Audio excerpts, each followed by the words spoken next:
Guard, and then Jeff Byard, Vice President of Operations for Team Rubicon. We've also got legislators. I saw Senator Hooper. I saw Senator Burgess, and I can't believe they let Senator Angolia here, but they did, so he's here as well. And I know we have some other local officials, so I want to thank them for all their hard work. We have just kind of toured a little bit. We drove through some and then walked and talked to some residents, but clearly this is a similar story in this coast from probably Sarasota up through Pasco for sure, where you had feet of storm surge. That caused a lot of these homes to flood, and that's going to require a lot of work, obviously, to get people back on their feet. We also, yesterday, were able to tour some of the areas that were ground zero for where the eye of the hurricane went up in Taylor County. We also recently in Cedar Key and Levy County. Now, those are areas that had just gotten hit by Idalia, and I had toured that after that. And the thing is, and Idalia was a major hurricane, but you had homes that didn't even have major damage with Idalia. Some of those homes were totally destroyed. I mean, it was really, really catastrophic to see that. There's going to be a lot that needs to be done in that area. And then, of course, here, there's a lot that could be done. But I do want to thank, I know we have the sheriff here. I want to thank everybody who worked hard when you had a lot of very fast-moving water, a lot of perils. We're able to go in and help off a lot of people. I think our hundreds of rescues, I know state agencies were assisting and then also doing their own, but this was really, really good work. So thank you guys for doing that. And I know a lot of these guys, including the sheriff, they have all problems with their residences, and yet they're out here helping their fellow citizens. So thank you for doing that. So we are here in Pasco.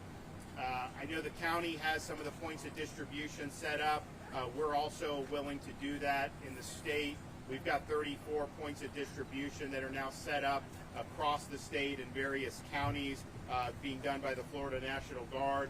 We've got 5 in Leon, 2 in Dixie, 3 in Hamilton, 1 in Wakulla, 3 in Lafayette, 3 in Manatee, 2 in Jefferson, 5 in Suwannee, 3 in Charlotte, 2 in Pinellas, 1 in Gilchrist, 1 in Madison, 1 in Taylor, 1 in Levy. So if there's a request in Pasco, I think there may be interest.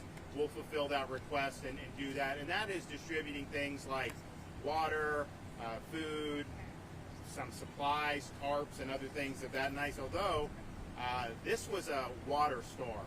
This really wasn't a wind storm. I've not seen nearly the wind damage that we've seen in other parts. In fact, I was just talking to a fella down the road. He had 3-4 feet of water in his house, but the tiki hut he had in the back was fine. Now, normally, when you would have a direct impact, the winds would be fast, things like that would just get blown away. So a lot of the movement in the boats and the debris, that was driven by the surge and driven by the water.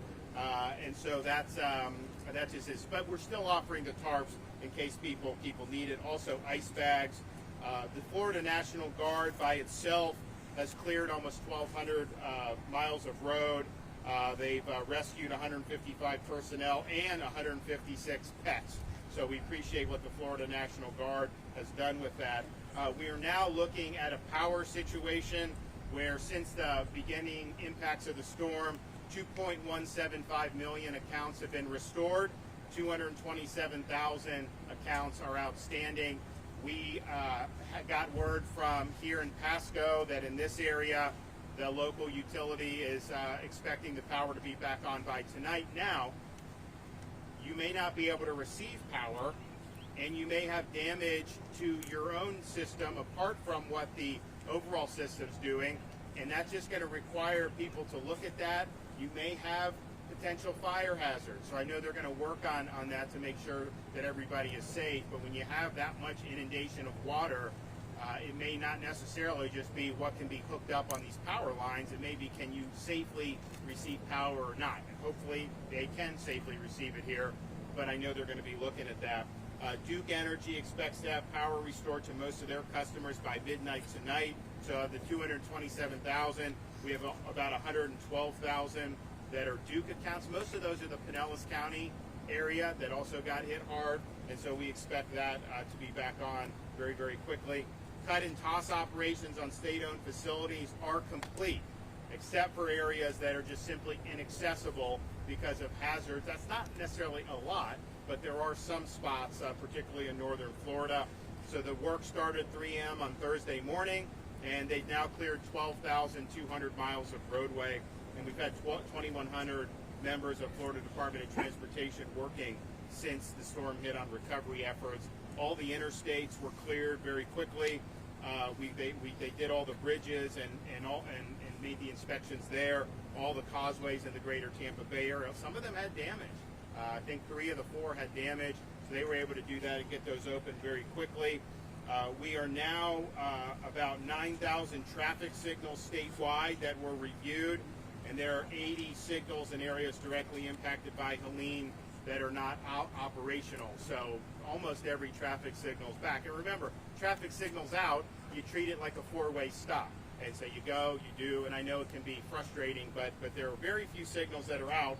But those that are out, please be safe in terms of what you're doing with that. All our airports are open and ready to go. Now, in Pasco, we've been able to fulfill a lot of requests so far. We facilitated water rescue assistance with Florida Fish and Wildlife. We facilitated high water vehicle requests due to 9/11 backups, 911 backups, delivered 2 truckloads of 20 pallets of drinking water, as well as 11,520 individuals worth of food MREs. We also delivered a generator for employee shelter and repaired traffic lights at the US 19 intersection. We're also mobilizing additional missions to Pasco County. Comfort station with bathrooms, showers, laundry facilities, and a charging station. And then we've also we're going to help set up a temporary fire station as the Pasco County Fire Rescue Station 19 was inundated with storm surge. The interesting thing about the storm surge, we talked about these Tiger dams, these flood protection devices, and those were distributed based on who requested them in different parts of the state. And I think the result was every place that did that, either protecting a critical asset or something like a fire station, either had no flooding or dramatically reduced impacts from the storm surge. We did one Tiger dammed a fire station in Tampa, and it was fine. But we Tiger dammed some other places in there. So those are things that's an asset that the state has for emergency response, and hopefully we don't have any more events this hurricane season, but to the extent we do, or certainly in the future, these are things that we want to be helpful with and we want people to be able to utilize. The fire station that we'll do that's temporary will include bunking, bathroom, shower, kitchen, washer, dryer, wraparound service for fuel generators, water, and gray water removal. So we're glad that that's being done. Now, as you see, there's been damage to homes. It's not just in this area. You see that up and down the coast. So what do you do in that situation? Well, the state's collaborating with county emergency management partners to open recovery shelters through the impacted area so that you can be connected to resources and assistance teams to assist with finding solutions, particularly over the short term. Now, we have a program called State Housing Initiatives Partnership, and if your home sustained damage as a result of storm, your local SHIP program office may have recovery assistance available to help with temporary lodging, rental assistance, debris removal, and/or home repairs. So these are state funds that are allocated annually to local governments in all 67 Florida counties to assist with housing needs. And we encourage impacted residents to contact your local SHIP office directly for more information. Those contacts can be found at floridahousing.org. In response to our request to FEMA, FEMA has granted the following: individual assistance. This individual assistance to individuals and households in the following counties: Charlotte, Citrus, Dixie, Franklin, Hernando, Hillsborough, Jefferson, Lafayette, Lee, Levy, Madison, Manatee, Pasco, Pinellas, Sarasota, Taylor, and Wakulla counties. Public assistance. Assistance for emergency work and the repair or replacement of disaster-damaged facilities has been approved for Charlotte, Citrus, Dixie, Franklin, Hernando, Hillsborough, Jefferson, Lafayette, Lee, Levy, Madison, Manatee, Pasco, Pinellas, Sarasota, Taylor, and Wakulla counties for debris removal and emergency protective measures, including direct federal assistance. Hazard Mitigation Grant Program. All counties in the state of Florida are eligible to apply for assistance under the Hazard Mitigation Grant Program. Now, if you go up and down these streets, it's obviously that these homes are going to need a lot of work to bring them back to where they were. So we're here today with Team Rubicon, which we've worked with in the past. It's a veteran-led humanitarian organization that serves communities before, during, and after disasters and crisis. They're here to help those whose homes have been damaged by Hurricane Helene. And one of the things they offer, which I think is going to be in high demand right where we are, is a muck and gut of homes, which means removing debris and stripping out drywall and other materials on the interior of the home that will need to be replaced so that reconstruction can start without delay. As I mentioned, we partnered with them before. After Hurricane Ian, they were deployed to Southwest Florida. Also today, I'm pleased to announce that we are bringing our first round of travel trailers for people to live in while repairs are made on their home. It used to be that when you would have these events, people would try to go through FEMA, and FEMA does have a travel trailer program, but oftentimes that would take months before any trailers were delivered, and sometimes they wouldn't want to deliver them to your homes. They'd want to set up like these RV cities where you have all these travel trailers in one. We think it's important, if people need this temporary housing, to give them the option to have that on their property. So as they're working to rehab their home, they're right there, and they don't have to go somewhere far away. So these trailers, and you see some behind us, this will allow them to stay on property, and we have hundreds of these that are mobilizing right now. We also have hundreds of more as needed, and this is because we spearheaded this program. I think we're the only state in the country that does this, but this is why we do it, because we want to cut through the bureaucracy, cut through the red tape, and we want to get the trailers where they need. So you can request these trailers through Hope Florida. For at least the next 2 weeks, the Hope line is extending to 24/7 service for those who need resources or other assistance, and that number is 833-GET-HOPE, 833-GET-HOPE. We also have Hope buses available for in-person service in communities impacted by the storm. Yesterday, they were in Taylor and Madison counties. Today, we're announcing 2 additional sites where we'll have Hope buses, Pasco and Manatee counties. So today you have Taylor County Middle School in Perry, Florida, Ridge Church in Madison, Florida, South Holiday Library in Pasco, and State College of Florida in Manatee County in Bradenton. So I want to thank everybody from Team Rubicon and all the other volunteers that are here and that are going to be helping. Now, one of the things we're going to do to assist with the rebuild is we also have a state housing program that we did kind of in conjunction with doing the stuff with the trailers, where we started this a couple years ago. So we will go in and we will do a negotiation with places like Home Depot and Lowe's. Sometimes they donate, sometimes we pay, but we all usually get a pretty good deal. And we get the necessary supplies so that if Rubicon has people that are going to go in and help someone repair their home, especially elderly, they have the supplies that they need. So Kevin is turning that on, and we're actively working with those big providers to be able to deliver that. We still have emergency accommodation modules on Expedia and Priceline. So if you're somebody that had to evacuate, home's not safe to go back to, or you just want somewhere else to stay, those are still there for both Priceline and Expedia. We've also, through the Florida Department of Commerce, activated the Florida Small Business Emergency Bridge Loan Program.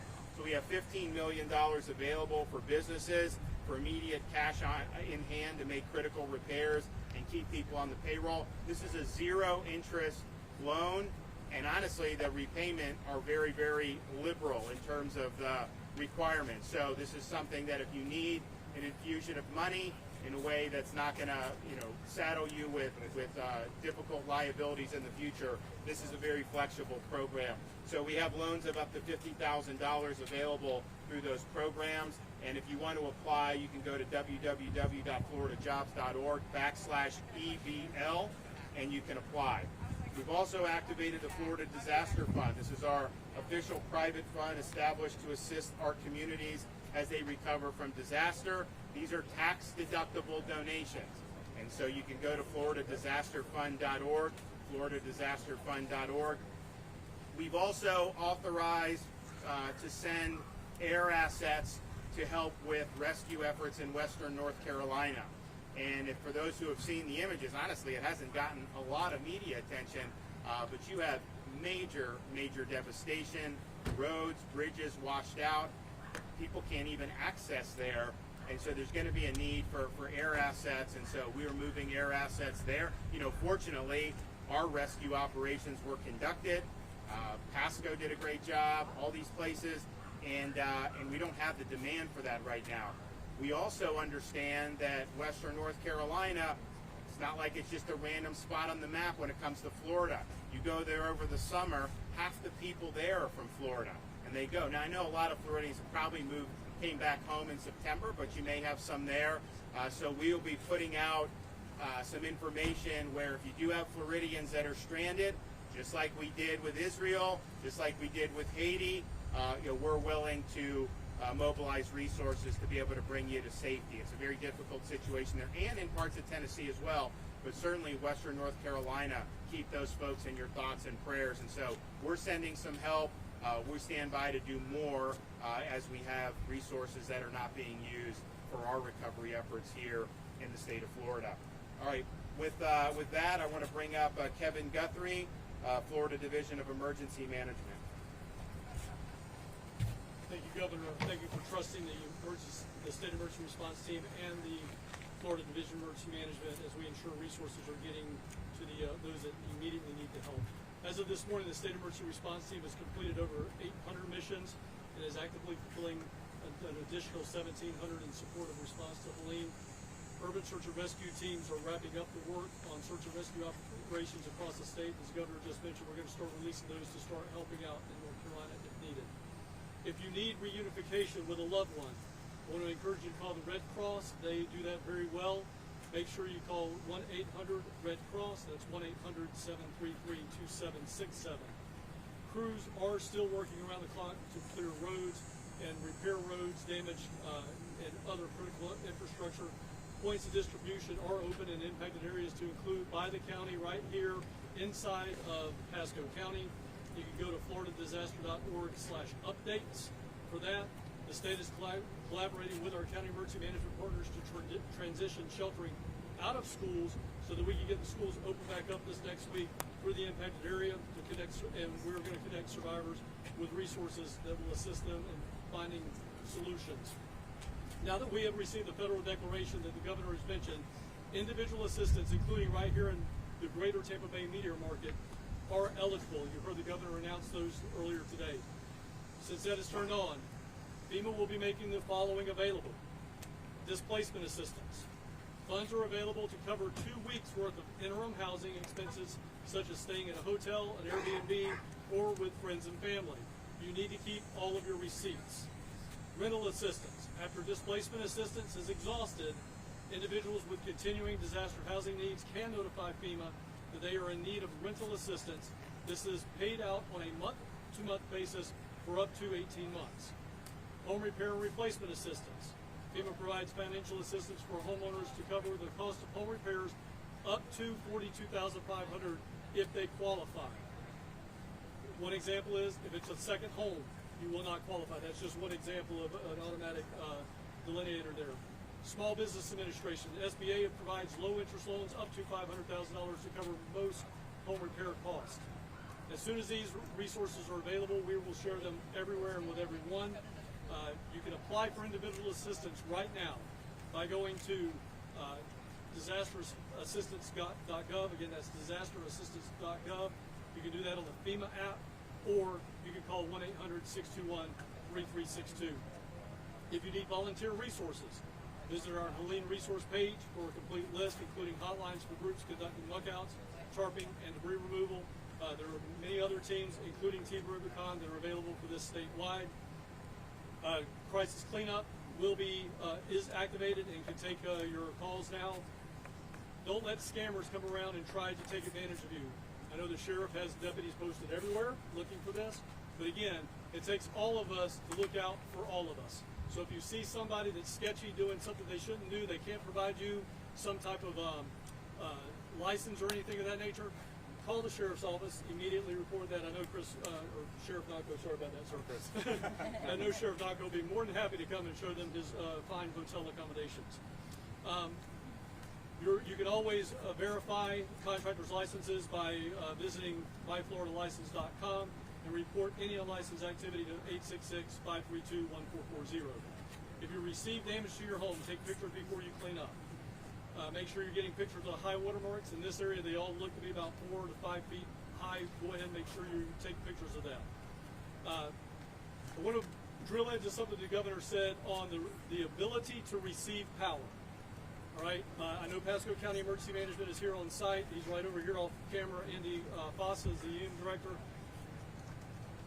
The Pasco County Fire Rescue will most likely need to do an electrical inspection to make sure that it can be turned back on. The last thing we want to do is energize to your house and then your house catch on fire. So that will need to happen, all right? And you can get in touch with Pasco County Emergency Management, Pasco County Fire, to see what the plan is for doing that here inside of Pasco County. We're having that same issue all the way up and down the coast. If you're outside doing things in your yard, make sure you're safe. Don't do stuff that you don't know how to do. We have volunteers like Jeff's team that will be more than happy to help you cut trees, take debris away, clean up the yard, clean up the house, muck and gut it. Make sure you call us for that. You can do that through our state assistance line, or you can go to Crisis Cleanup. We'll help you out with that.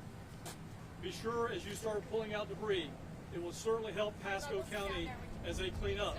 They have to separate this into furniture, white goods, vegetative debris, household hazardous chemicals. Separate that all at the curb, and it's going to go much, much faster. All right. If you need assistance with the Crisis Cleanup, that number is 844-965-1386. Please don't travel into the area. We got we got a lot of work to do. We are ready to assist anybody that may need it. So please make sure you follow us on at FLSERT on X and Instagram, and at FDM on Facebook for real-time updates. One thing I want to make sure that everybody understands, because I know they love to fact check me and the governor. The governor said this is the first time for certain things. First time in Florida that there is a state home repair program combined with these non-congregate shelter travel trailers like you see over here and down the road. That is a Florida first, that is a nation first. But he's one-upped that by saying we're going to invest state dollars and work with Heaven Depot to go and get the materials to do that. So I know you guys are going to fact check him and say no, trailers are used across the United States. Take into context everything he said, because I know sometimes you guys don't do that. It's all three pieces, Florida first. Governor, thanks for leading the way. Thank you, Governor. Thank you, Director. I'll be brief, and I'll say this. It's good to be in front of this team. Disaster response and recovery is a team sport. It takes everybody working together and knowing their role in that mission. Obviously, you've heard all the great resources that are being provided. Team Rubicon is a veteran-led organization, veteran-led disaster response team, but we're local. We have thousands of Florida gray shirts that are going to be notified and understanding where we're going to set up. That's our mission today, is finding a place to house our gray shirts so that we can get to work. Crisis Cleanup is the best way to get our services, and I'll say this, it's not just Team Rubicon. We'll have many volunteer organizations in the area, and we're all partners here. It's one team, one fight. We're happy to be on that team. Okay. Well, we appreciate Team Rubicon. We appreciate all the other groups that are descending here, and honestly, they're going to be definitely going to need to be in other parts of the country as well, just because there's really significant damage when you get into those mountain regions, places like North Carolina. But I want to thank everyone who's been working hard. Lot of work to do, but I think everybody's pulling in the right direction. Okay, with that, take some questions. Anybody? With how much of the state was impacted, are resources spread pretty thin, or how are you guys spreading the resources? We have adequate resources. I mean, you know what, Kevin, whenever we see these things, there's a preparation, there's a mobilization. Clearly on the rescue, that mission has been accomplished effectively. I mean, I don't know that there's any active requests out there for that, like there is in, say, Western North Carolina. So that's why we're pushing some assets up there to be able to help folks. And then in terms of all the different pods, we've got 34 pods around the state, but you know, some of the areas are going to need those pods more than others. You know, we'll bring, Pasco's got some county, we'll help with that, but you also have a lot of things very close by that are open, the supermarkets and stuff. You know, that's not necessarily true in some of the more rural parts that really got whacked as well. So we'll see the pod situation what the demand is going forward, but we've surged pods. I mean, I think we got the pods open within 48 hours of the storm, or We actually had 3 open up in Levy County within 24. within 24. You know, it used to be you wait 5 days. People are supposed to be on their own for 5 days, and then there'd be a pod, and we've kind of moved that up. So yes, you have all that. I think a lot of what it's going to be, and most of the infrastructure we have. There was some minor damage here or there. That's been that. I was in Bradenton Beach yesterday. We've got that stretch of road from basically Anna Maria Island down to Longboat Key, and we're going to fix that, and we're accelerating that to be able to do. But I have not seen the same level of like bridge damage and stuff that you see in like Western North Carolina. So that makes it much better because we've got a couple things to remedy. But then it's mostly going to be the homes and the businesses and fixing that. And that's a variety of ways you do that. So in terms of the infrastructure, we want to get fixed what's outstanding. We got a lot of our stuff came through okay, surprisingly, I think, in some respects. And then there's going to be others. But that's definitely going to continue to be a priority. So as soon as the storm upended parts of the road down in Bradenton, we did an emergency contract. We got FDOT, we got private contractors there working. There's a number of different places along a multiple mile stretch that need help, and they're going to do it. So in that sense, I think that's all that's manageable. But the homes here, homes in the Pinellas Barrier Islands, in the Bradenton Sarasota Barrier Islands, clearly had a lot of storm surge. And then as you go into the Big Bend, you have surge that just completely wiped out some of these homes. I mean, really destruction that you saw. Some that were like way up and like concrete beams, some of them made it, but any of the stuff that was a little lower lying or had wood, it was really difficult. Do you want to address concerns with the community? A lot of them are worried about the possibility of another hurricane coming towards the end of the year. Well, we have those concerns too. Now, it's too early to know whether there is going to be something that impacts us, but there is a potential for development right now in a similar area to where Helene developed, and so we'll just keep monitoring that, but people should just know that's out there. It's nothing to necessarily get scared about, because there's nothing that we can do to prevent it. It's either going to happen or it's not. It might form and go west. There's a lot of models. Are the models, a lot of them still saying west? Yeah. What's that? Oh, yeah. So, some of the models have it going towards like Louisiana, Texas. Some have it going more east. We just don't know. We'll see. But know it's out there. Understand that this is something that could potentially have some level of impacts. And the thing is, here, if there's even moderate impacts, when you're already going through this, that's going to exacerbate. So Kevin and I have told the local folks here, they're going to work on the debris removal. I think it's really important that we move forward on that. So they're doing that. They've got contracts, but to the extent we can be helpful with any of our assets, we want to be helpful to get this debris. Because even if you had a fraction of the surge you had for Helene come with another storm this season, this debris out there, I mean, that debris is going to go everywhere. It's going to create hazards, and it's going to make it more difficult for us to recover here. So people should just know that there is a possibility. It's too soon to know for sure, but it is not without the realm of possibility. So preparation is key. A lot of people did take the preparation seriously. If you look at the number of confirmed fatalities in Florida, we unfortunately did have some, but I think that a lot of people got out of Dodge, particularly in the area where the storm made landfall. I think almost everyone got out. They have no confirmed fatality where it made landfall in Taylor County, even though so many of the things were obliterated. So I think the folks, the messaging was strong. I know folks like Sheriff Naco were in there working with residents, and then when the storm was here and people needed help, they went in and they helped them. That was a very, very rapid response, and they deserve a lot of credit. There's still active rescue and recovery efforts in places like Western North Carolina now, because you can't get emergency vehicles in. So it's a really dicey situation. That's one of the reasons we sent some air assets. We're not actively in need of any of that right now, thankfully. So we're sending. We also will probably send some Starlink internet if they need it, because we've got a lot of these devices. We've deployed some, But fortunately, I think the telecommunications and the internet situation fared better than it did in previous storms like Ian. So have we deployed any Starlink yet, or how many? Yes, sir. We've been deploying Starlinks. All 67 counties have them. Again, just in case they lost communications over that. So, Yeah, so, I think that clearly all 67 counties are not using Starlink, just given the course of the storm. So there's a lot of different things. But we're going to do whatever we need to do to help folks here.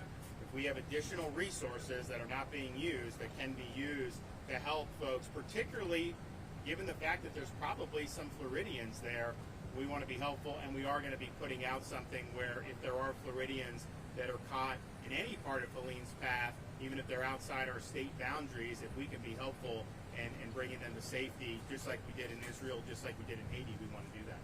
Okay, we're going to be heading up to Dixie County, and we will be back shortly, though. Thank you. Go this way.